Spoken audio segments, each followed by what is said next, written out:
Hello मेरे प्यारे बच्चों, आज की जो क्लास है ये बहुत ही स्पेशल है क्योंकि आज हम एक बहुत ही लाजवाब टॉपिक के ऊपर बात करेंगे।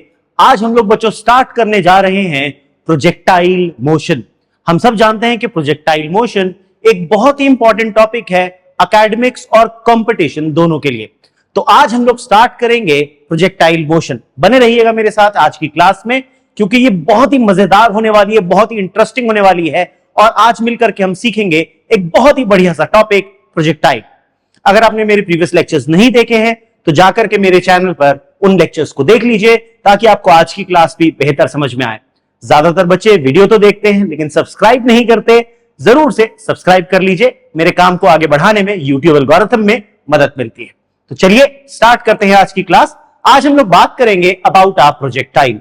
देखिए प्रोजेक्टाइल क्या होता है।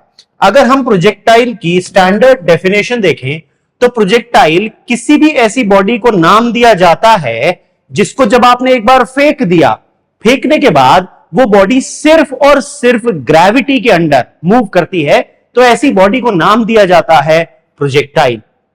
तो इसमें लिखा है it is the name given to any body which once thrown into space with some initial velocity. कुछ इनिशियल वेलोसिटी से फेंका और फेंकने के बाद वो सिर्फ और सिर्फ ग्रेविटी के अंडर में काम करती है, गिरती है, प्रोपेल्ड, और उसको किसी दूसरे इंजन से प्रोपेल्ड नहीं किया जाता।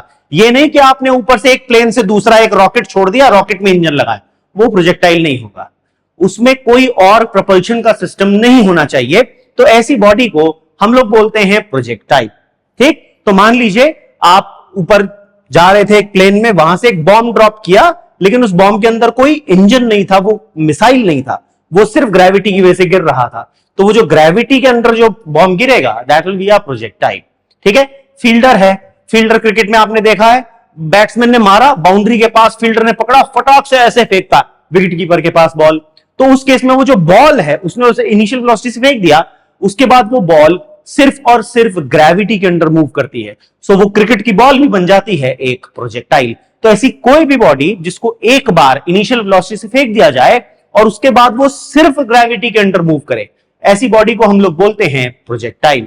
अभी जो प्रोजेक्टाइल होता है, देखिए एंग्री बर्ड्स में आपने देखा था, एंग्री बर्ड्स हम सब ने खेला है, तो उसमें आप यहां से खींच करके बॉल को ऐसे फेंकते थे, वो यूं मुड़ करके जाता था। तो वो भी क्या था बच्चों, वो भी एक प्रोजेक्टाइल था। ठीक है ना। अभी जो प्रोजेक्टाइल है ये दो तरह का होता है। हमें ध्यान देना है कि जो प्रोजेक्टाइल है वो दो तरह का होता है। कौन से दो टाइप्स हैं प्रोजेक्टाइल के, समझते हैं। आइए, जो प्रोजेक्टाइल है उसको हम दो कैटेगरीज में बांटते हैं। क्या है जी वो दो कैटेगरीज? एक है बच्चों, अगर हम प्रोजेक्टाइल को थ्रो करते हैं with some initial velocity in horizontal direction, जो इनिशियल वेलोसिटी है उसकी डायरेक्शन हॉरिजॉन्टल हो, ठीक है ना, इन हॉरिजॉन्टल डायरेक्शन। तो जब आप एक प्रोजेक्टाइल को हॉरिजॉन्टल वेलोसिटी से फेंकेंगे तो उसे बोला जाता है horizontal projection of a projectile. दूसरा होता है, अगर जो इनिशियल वेलोसिटी है,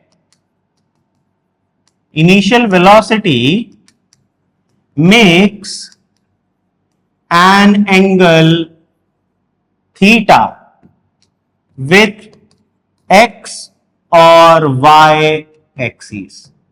ठीक है ना, कि अगर इनिशियल वेलोसिटी एक्स या वाई एक्सिस के साथ थीटा बना रही है उसे बोलते हैं angular projection of a projectile. तो हम प्रोजेक्टाइल को दो कैटेगरी समझनी है। हमने horizontal projection of a projectile भी पढ़ना है बच्चों, और हम लोगों ने angular projection of a projectile भी पढ़ना है। दोनों ही हमने पढ़ने हैं।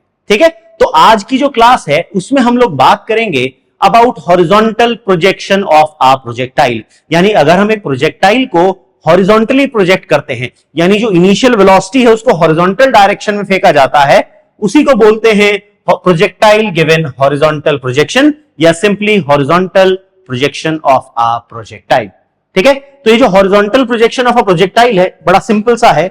मान लीजिए आपके पास एक बॉडी है, एक बॉल है, और आप इस बॉल को ऐसे हॉरिजॉन्टल डायरेक्शन में वेलोसिटी देते हैं। ठीक है, मान लीजिए हमने इसको इनिशियल वेलोसिटी दी यू। अब ये वेलोसिटी हॉरिजॉन्टल डायरेक्शन में है तो बॉल इस हॉरिजॉन्टल वेलोसिटी की वजह से आगे जानी चाहिए, एक्स एक्सिस वो इसकी वजह से करेगी। लेकिन क्योंकि हम अर्थ के ऊपर खड़े हैं तो हमारे ऊपर या इस बॉल के ऊपर ग्रेविटी भी लग रही है, तो वो ग्रेविटी इस बॉल को नीचे की तरफ पुल करेगी। अब बॉल आगे भी जा रही है, बॉल नीचे भी गिर रही है, तो उसकी वजह से उसका मोशन हॉरिजॉन्टल एक्सिस पर भी होगा और वर्टिकल एक्सिस पर भी होगा। तो वो ऐसे आगे जाएगी, ऐसे नीचे आएगी, आगे जाएगी साथ में नीचे आएगी, आगे जाएगी साथ में नीचे आएगी। तो आप नोटिस करो जो पाथ है वो ऐसा कर्व सा बन जाएगा।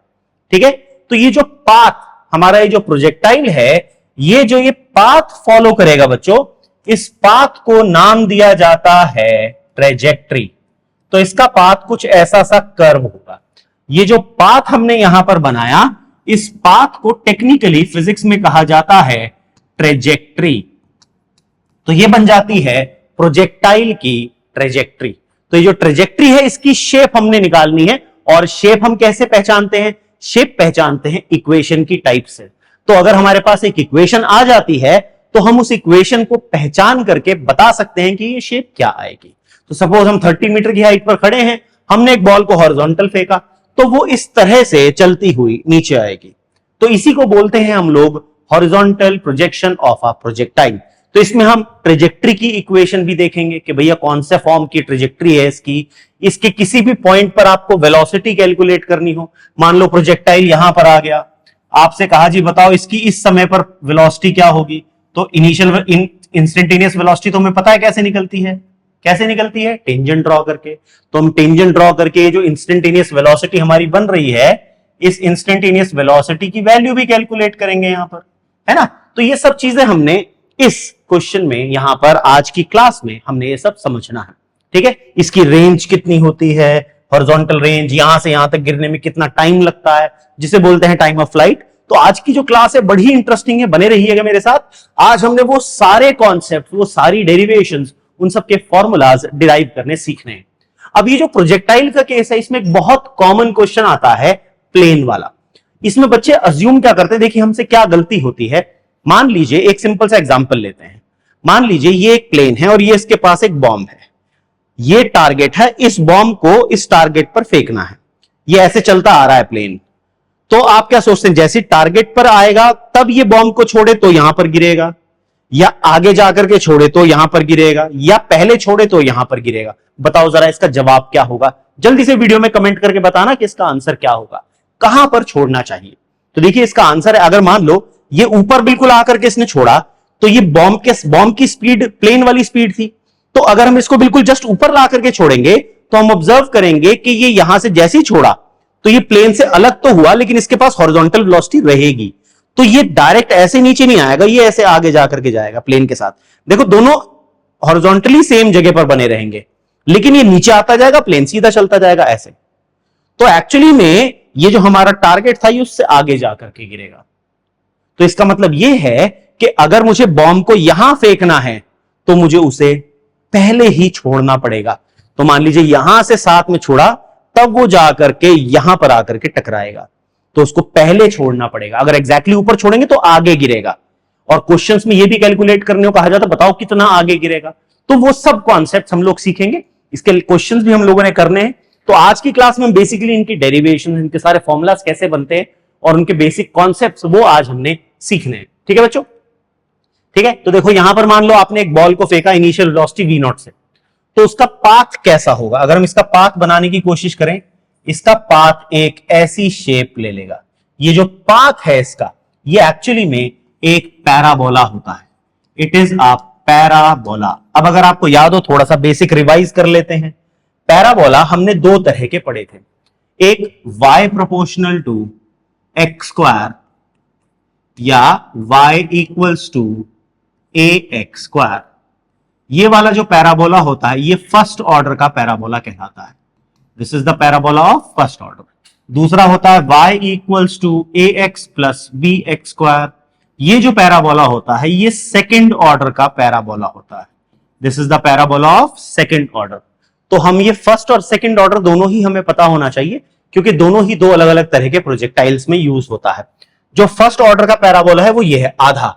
अगर मैं इसको इधर से भी ऐसे पूरा कर दूं, यूं ऐसे करता हुआ, तो ये बन जाता है, तो ये कहलाता है सेकंड ऑर्डर का पैराबोला।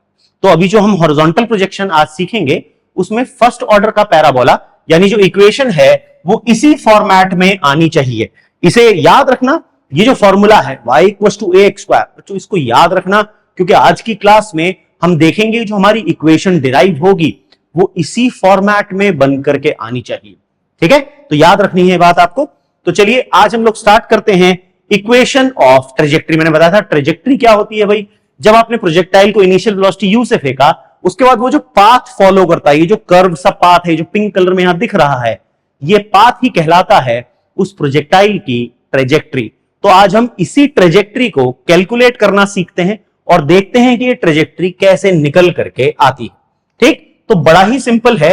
यहां पर एक ही समय पर प्रोजेक्टाइल हॉरिजॉन्टल डायरेक्शन में भी चल रहा है और उसी समय पर प्रोजेक्टाइल वर्टिकल डायरेक्शन में भी चल रहा है। तो दोनों के लिए कॉमन है टाइम। उसी समय पर आगे बढ़ रहा है प्रोजेक्टाइल, उसी समय पर नीचे जा रहा है, तो दोनों ही केस में कॉमन हो जाता है यहां पर टाइम। तो ये टाइम ही हमें इन दोनों को आपस में रिलेट करके एक इक्वेशन बनाने में मदद करेगा। तो चलिए पहले देखते हैं for motion along x axis. अगर हम एक्स एक्सिस के मोशन की बात करें, अगर प्रोजेक्टाइल के एक्स एक्सिस का मोशन देखो तो यहां पर एक्सेलरेशन नहीं है, क्योंकि जो एक्सेलरेशन है वो तो केवल ग्रेविटी प्रोड्यूस कर रही थी। Only force acting on the body is gravity. Definition में ये बात हमने कही थी कि प्रोजेक्टाइल एक ऐसी बॉडी है जो एक बार इनिशियल वेलोसिटी से फेंका जाए उसके बाद वो सिर्फ ग्रेविटी के अंडर काम करता है। तो यहां पर जो फोर्स एक्ट कर रही है बच्चों वो है ग्रेविटी की, ग्रेविटेशनल पुल, यानी the only force acting on the body is gravitational pull. इसलिए the only acceleration acting on the body is acceleration due to gravity. जो इकलौता एक्सेलरेशन बॉडी पर एक्ट कर रहा है वो एक्सेलरेशन ड्यू टू ग्रेविटी ही है, और acceleration due to gravity act करता है वर्टिकली डाउनवर्ड डायरेक्शन में, है ना। अब क्योंकि ये वर्टिकली डाउनवर्ड डायरेक्शन में है तो इसीलिए एक्सेलरेशन अलोंग एक्स एक्सिस 0 हो जाएगा और वाई एक्सिस का एक्सेलरेशन g के बराबर हो जाएगा। क्यों जी? जब भी कोई वेक्टर एक एक्सिस के अलोंग होता है तो बाकी एक्सिस पर जो उसके कंपोनेंट्स होते हैं उनकी वैल्यू निकल करके आती है 0, तो इसलिए बाकी 0 हो जाएगा। अब जो इनिशियल वेलोसिटी है वो एक्स एक्सिस की डायरेक्शन में है तो उसका y कंपोनेंट 0 हो जाएगा। ये दो बातें हमें याद रखनी है क्योंकि ये हम इक्वेशंस में यूज करते हैं। ठीक है, तो अगर एक्स एक्सिस के मोशन को देखो तो इक्वेशन बन जाती है x equals to ux t plus half ax t square. अब देखो ux तो है u और ax है 0, तो मेरे पास x की वैल्यू आ जाएगी ut, तो मैं यहां से कह सकता हूं t equals to x upon u। तो इससे मेरे पास टाइम का फॉर्मूला बन जाएगा x अपॉन u। अब मैं क्या करूंगा अब मैं y एक्सिस का मोशन लेता हूं, तो मैं कहता हूं for motion along y axis. अगर मैं y एक्सिस के मोशन की बात करूं तो मैं कहूंगा y equals to u y t plus half a y t square. ठीक, अब देखो यहां पर u y कितना है 0 और a y कितना है g, तो मेरे पास बन जाएगा y equals to half g t square. इसे बोलो इक्वेशन 2, इसे बोलो इक्वेशन 1। अब आपको करना क्या है, टाइम की वैल्यू 1 से 2 में पुट करनी है, तो मैं कह सकता हूं using equation 1 in equation number 2, तो मेरे पास बन जाएगा y equals to half g x upon u का होल स्क्वायर, या मैं कह सकता हूं y equals to g upon 2u square into x square. मैंने इसको रीराइट कर लिया इस फॉर्मेट में। आप कहोगे सर ऐसा क्यों किया आपने? अब देखो इसको मैंने ऐसे फॉर्मेट में क्यों लिखा। अगर आप नोटिस करो यहां पर जो मैंने ब्रैकेट के अंदर वैल्यू लिखी g, क्या है जी? ये कांस्टेंट है, 2 कांस्टेंट है, और initial velocity is always taken as a constant, क्योंकि उसके बाद तो वो फाइनल या मिड वेलोसिटी बन जाती है, तो initial is always considered to be a constant. तो ये जो पूरी की पूरी ब्रैकेट में वैल्यू निकल करके आती है ये मेरे पास बन गई बच्चों कांस्टेंट। इस कांस्टेंट को अगर मैं k मान लूं तो मेरा फॉर्मेट बन गया y इक्वल्स टू के एक्स स्क्वायर। मैंने क्या कहा था, ये वैल्यू याद रखना। क्यों? क्योंकि ये वैल्यू किसकी है, ये इक्वेशन किसकी होती है, बताओ तो जरा। ये इक्वेशन है पैराबोला की। इसका मतलब जो इसकी ट्रेजेक्ट्री है, ये जो हमने ट्रेजेक्ट्री यहां पर देखी, ये ट्रेजेक्ट्री एक्चुअली में पैराबोलिक है। The trajectory is parabolic. तो ये पैराबोलिक ट्रेजेक्ट्री यहां पर है, इसीलिए हम इसकी ट्रेजेक्ट्री को पैराबोलिक शेप बोलते हैं, क्योंकि ये पैराबोला की इक्वेशन को, फर्स्ट ऑर्डर का जो पैराबोला है उसकी इक्वेशन को सेटिस्फाई करती है। ठीक, तो ये हमने कैलकुलेट कर लिया, equation of trajectory of the projectile. सबको समझ में आ गया यहां तक? चलिए आगे बढ़ते हैं। अब देखते हैं प्रोजेक्टाइल की वेलोसिटी एट एनी इंस्टेंट। देखो ये बड़ा सिंपल है, यहां पर दो एक्सिस पर एक साथ मोशन हो रहा है। अगर आप ऑब्जर्व करो, प्रोजेक्टाइल यहां से चला, मान लीजिए हमारा प्रोजेक्टाइल था, ये यहां से चला, अब ये इस पॉइंट पर आ गया कुछ टाइम टी के बाद। तो भैया जब ये यहां पर आ गया तो अब इसकी इंस्टेंटेनियस वेलोसिटी तो ऐसे बनेगी। ये जो डायरेक्शन होगी वे इंस्टेंटेनियस वेलोसिटी की खासियत क्या होती है, ये हमेशा टेंजेंशियल बनती है। तो ये जो टेंजेंशियल वाली डायरेक्शन है बच्चों, ये हमारी इंस्टेंटेनियस वेलोसिटी के, ये हम सब जानते हैं कि जो इंस्टेंटेनियस वेलोसिटी बनाई जाती है वो हमेशा कैसे बनाई जाती है जी, टेंजेंट ड्रॉ करके। यानी अगर इस पॉइंट पर आपने एक टेंजेंट ड्रॉ कर दी, जैसे यहां पर बनी हुई है, तो ये क्या बन जाएगी, ये बन जाएगी हमारी इंस्टेंटेनियस वेलोसिटी v। इस इंस्टेंटेनियस वेलोसिटी v को हम फर्दर दो कंपोनेंट्स में तोड़ सकते हैं। एक कंपोनेंट बनाया जा सकता है x डायरेक्शन में, इसको हम बोलेंगे vx। एक कंपोनेंट बनाया जा सकता है y डायरेक्शन में, इस कंपोनेंट को बच्चों हम लोग बोलेंगे vy। ठीक है, तो ये हमारे पास दो कंपोनेंट बन गए vx और vy। और ये जो यहां पर एंगल बना रही है, ये एंगल, इस एंगल को हमने नाम दिया बीटा। ये वेलोसिटी v थी हमारे पास। ठीक है, ये इसकी फाइनल वेलोसिटी v है, बीच में वेलोसिटी कोई भी टाइम t पर। अब हमें ये कैलकुलेट करनी है, तो देखिए बहुत आसानी से इसको हम कैलकुलेट कर सकते हैं। यहां पर फिर से दो एक्सिस का अलग अलग मोशन लगाएंगे, क्योंकि जब भी हमें टू एक्सिस के मोशन को साइमल्टेनियसली सॉल्व करना होता है तो हमने ऐसी कोई इक्वेशन नहीं पढ़ी। हमने जो इक्वेशंस पढ़ी हैं वो motion in a straight line की पढ़ी है। किसी भी एक एक्सिस के अलोंग बॉडी का जो मोशन है उसके लिए हमने चार इक्वेशंस पढ़ी थी। तो हम क्या करते हैं, हम प्लेन के मोशन को दो टुकड़ों में तोड़ देते हैं, एक्स एक्सिस का अलग, वाई एक्सिस का अलग, लेकिन वो दोनों एक साथ रहे हैं। और रियलिटी भी यही है, बॉडी उसी समय पर आगे भी जा रही है, बॉडी उसी समय पर नीचे भी जा रही है। तो ये दोनों एक्सिस के मोशन होते एक साथ हैं, एक ही समय पर होते हैं, लेकिन दोनों इंडिपेंडेंट अलग अलग चल रहे हैं। इसे principle of independence of motion भी कहा जाता है। ठीक है, तो इसी कॉन्सेप्ट का हम यहां पर यूज करेंगे। तो हम कहेंगे for motion along x axis, अगर हम एक्स एक्सिस के मोशन की बात करें, for motion along x axis, तो हम कह सकते हैं vx equals to ux plus axt। First equation of motion हम यहां पर लगा सकते हैं। अब अगर आप वैल्यू देखो, मैंने आपको ये वैल्यूज याद करने के लिए कहा था, ux u था, ax 0 था, तो आपके पास vx तो बराबर आ गया u के। ठीक, अब y एक्सिस का मोशन देखते हैं, तो हम कहेंगे for motion along y axis. भैया अगर y एक्सिस के मोशन को ऑब्जर्व करो तो आप कहोगे vy equals to uy plus ayt। अब मैंने आपको ये वैल्यू भी याद करने को कही थी, uy 0 थी, ay g था, तो आपके पास vy की वैल्यू आ गई gt। अब अगर आपको टोटल वेलोसिटी निकालनी है दो वेक्टर्स की, तो बड़ा ही आसान है। हमें पता है ये बात कि अगर दो कंपोनेंट आ गए वेक्टर के, मेरे पास एक x का आ गया और एक y का आ गया, तो उसका रिजल्टेंट निकालना तो बहुत आसान है, under root of vx square plus vy square. इस तरह से हम इसकी velocity at any instant calculate कर सकते हैं। तो चलिए यही वैल्यू हम पुट कर देते हैं। तो हम लिखेंगे यहां पर v equals to under root of vx square plus vy square. तो हमारे पास आ जाएगा v equals to under root of u square plus g square t square. ये आ गई बच्चों velocity at any instant of a projectile. तो प्रोजेक्टाइल की किसी भी इंस्टेंट पर अगर आपको वेलोसिटी निकालनी है तो आप इस तरह से उस वेलोसिटी को कैलकुलेट कर सकते हैं। आई होप सबको समझ में आ गया ये। अब ये तो वेलोसिटी का मैग्नीट्यूड आया, ये जो इक्वेशन देती है ये देती है मैग्नीट्यूड ऑफ दैट वेलोसिटी। लेकिन क्योंकि वेलोसिटी एक वेक्टर क्वांटिटी है, तो मुझे इसमें साथ में और क्या चाहिए, मुझे साथ में चाहिए होता है इसमें डायरेक्शन। तो उस डायरेक्शन के लिए हम क्या करेंगे, तो हम डायरेक्शन के लिए ये बीटा कैलकुलेट करते हैं। तो हम यहां पर लिखेंगे tan beta equals to v y upon v x. V y की वैल्यू डाल दो gt और वी एक्स की वैल्यू डाल दो u।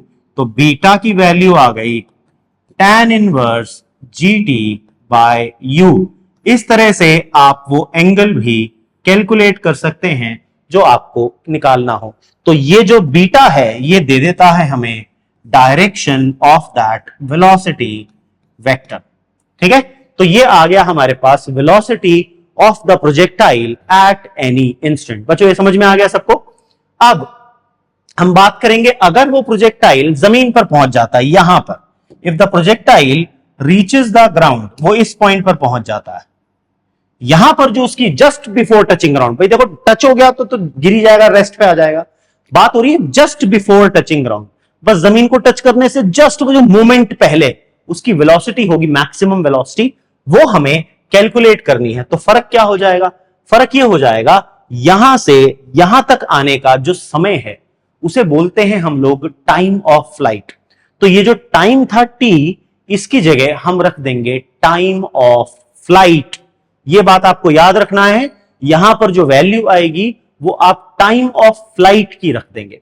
ठीक है, अब वो मैं अभी आपको निकलवाऊंगा उसकी वैल्यू, कैसे निकाली जाती है उसकी वैल्यू, ठीक है ना, वो अभी हम कैलकुलेट करेंगे। तो उसके बाद हम इसकी velocity on reaching the ground calculate कर पाएंगे। तो याद रखना है, for velocity on reaching ground, for velocity on reaching ground, the value of time t must be replaced by time of flight, जिसको हम लिखते हैं कैपिटल T। तो स्मॉल t की जगह कैपिटल T आपको पुट करना पड़ जाएगा। तो हमारे पास v की वैल्यू आ जाएगी under root of u square plus g square capital t square. याद रखना है, इसे आगे सॉल्व करेंगे। और जो बीटा है उसकी वैल्यू आ जाएगी tan inverse of g into capital T upon u। ठीक है, अब जब मैं टाइम ऑफ फ्लाइट कराऊंगा तो इस स्लाइड पर वापस आएंगे और यहां पर कैलकुलेट करेंगे टाइम की वैल्यू रख करके कि वो क्या निकल करके आती है। ठीक है, अभी बने रहिएगा, पहले मैं टाइम ऑफ फ्लाइट निकालता हूं। ठीक है, तो चलिए बात करते हैं टाइम ऑफ फ्लाइट क्या होता है। देखिए, मान लीजिए हमारे पास ये प्रोजेक्टाइल है, मैंने इसको इस पॉइंट से प्रोजेक्ट किया, ठीक है, और इसको मैंने दे दी इनिशियल वेलोसिटी u। इस पॉइंट से प्रोजेक्ट किया और इनिशियल वेलोसिटी u दे दी। अब ये बेचारा चलता हुआ ऐसे यहां से आराम से गिरता जा रहा है, यहां पर आ रहा है, आ रहा है, आ रहा है, आ रहा है, और ये यहां पर आकर के जमीन पर टकरा जाता है। ठीक, तो ये जो टाइम लगता है इसको यहां से यहां तक आने में बच्चों, इसी टाइम को कहा जाता है टाइम ऑफ फ्लाइट। अब वो वैल्यूज हमें याद रखनी है जो मैंने आपको इनिशियली याद करने के लिए कही थी, याद है सबको। और ये जो डिस्टेंस जिस पॉइंट से, जिस पोल से या हाइट से प्रोजेक्ट किया गया, उसके बेस से ग्राउंड पे टकराने तक का जो हॉरिजॉन्टल डिस्टेंस है, इसको बोलते हैं हॉरिजॉन्टल रेंज, और इसको लिखते हैं कैपिटल आर से। आगे इसको भी कैलकुलेट करेंगे हम लोग। तो यहां पर टाइम निकालना है हमको, तो हम यूज कर सकते हैं सेकेंड इक्वेशन यहां पर। ठीक है ना, अब देखो यहां पर अगर आप नोटिस करो, इसे मैंने इसको अगर प्रोजेक्ट किया from a height h above the ground, अगर इसे ग्राउंड से h हाइट से मैंने प्रोजेक्ट किया, ठीक है, तो यहां पर अगर y एक्सिस पर आप इक्वेशन लगाओ, y equals to u y t plus half a y t square. U y की वैल्यू 0 होती है, टाइम t हो जाता है ना भाई। अच्छा, एक चीज देखो यहां पर इस इक्वेशन में हम ये कर सकते हैं, इस इक्वेशन में when time t becomes time of flight, तब जो y एक्सिस का डिस्प्लेसमेंट है वो हाइट के बराबर हो जाएगा। वैल्यू पुट कर दो, तो आप लिखोगे h equals to 0 into t plus half g into t square. ये वैल्यू देखो तो आपके पास आ गया h equals to half g t square. तो आपके पास t की वैल्यू आ जाती है under root of 2h by g। ये आ गया हमारे पास time of flight of a projectile. अब इसी टाइम ऑफ फ्लाइट की वैल्यू अगर हम हमारे प्रीवियस फॉर्मूला में अज्यूम कर देते हैं यहां पर और यहां पर, तो देखते हैं फॉर्मूला क्या शेप लेता है। तो यह आ जाता है under root of u square plus g square और टी का स्क्वायर कर देंगे। देखो अगर स्क्वायर कर देंगे तो ये रूट हट जाएगा, तो हमारे पास आ जाएगा इंटू 2h बाय जी। इस g से ये g कैंसिल, स्क्वायर कैंसिल हो जाएगा, तो मेरे पास v की वैल्यू आ जाएगी under root of u square plus 2gh। ठीक है, ये वैल्यू आ जाए। अब ये वैल्यू यहां भी रख देते हैं, तो बीटा की वैल्यू आ जाएगी tan इनवर्स gt। g को हम रखेंगे g और under root of 2h by g upon u। इस g को ब्रैकेट रूट के अंदर ले जाए तो g स्क्वायर बन जाएगा।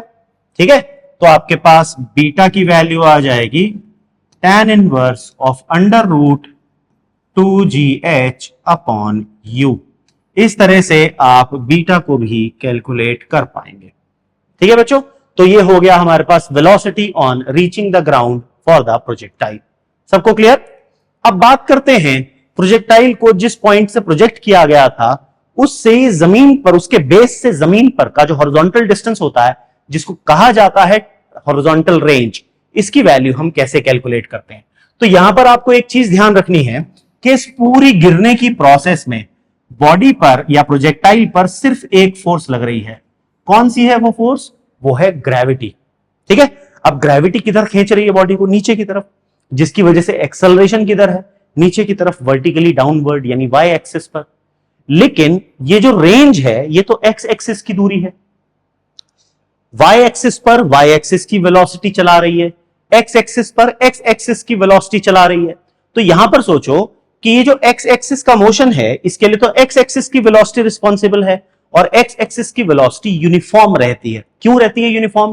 क्योंकि एक्सेलरेशन वाई एक्सिस पर है, तो एक्स एक्सिस का कंपोनेंट एक्सेलरेशन का कितना था? हमने लिखा भी था, ए एक्स की वैल्यू 0 लिखी थी।